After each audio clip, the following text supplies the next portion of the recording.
ஒரு காலத்துல ஒரு டெலிவரி பாய் இருந்தான். பெரிய கனவுகள் எதுவும் இல்ல, பெரிய ஆசைகளும் இல்ல. நாள்தோறும் வேலை, மழை, வெயில் எதுவாக இருந்தாலும் அவன் சாலையில்தான். வாழ்க்கை அவனை அதிகமா சோதிச்சது. ஆனா அவன் யாரிடமும் குறை சொல்லல. அந்த ஒரு இரவு மழை நிற்காம பெய்தது. சாலைகள் முழுக்க வெள்ளம், ஒளிகள் மங்கின, நகரமே சோகமா தெரிந்தது. டெலிவரி முடிச்சிட்டு வீட்டுக்கு போய்கிட்டு இருந்த அவன் திடீர்னு ஒரு அழுகுரலை கேட்டான். வெள்ளத்துக்குள்ள ஒரு சின்ன குழந்தை பயத்துல நடுங்கிட்டு அழுதுகிட்டு இருந்தது.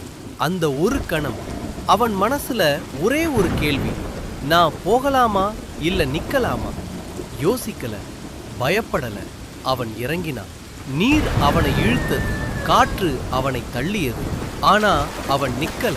குழந்தையை பிடிச்ச அந்த நொடியில் வானம் முழங்கியது. மின்னல், எல்லாம் ஒளியாயிடுச்சு. அடுத்த நொடியில் அமைதி. மரணம் ஒரு முடிவு இல்ல, அது ஒரு தொடக்கம்.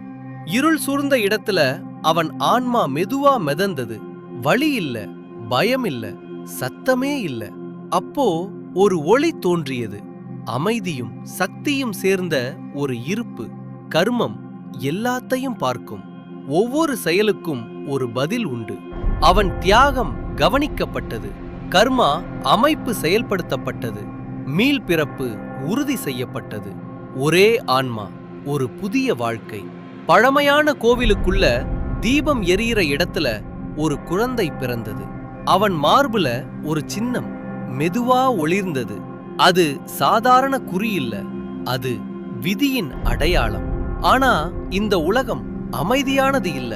இருளுக்குள்ள ஒரு நிழல் அவனை பார்த்துக்கிட்டு இருந்தது. இந்த ஆன்மா சாதாரணமானது இல்ல. இதுதான் ஒரு மறுபிறப்பின் தொடக்கம். ஒரு டெலிவரி பாயின் கதை ஒரு பெரிய விதியாக மாறப்போறது. தொடரும்.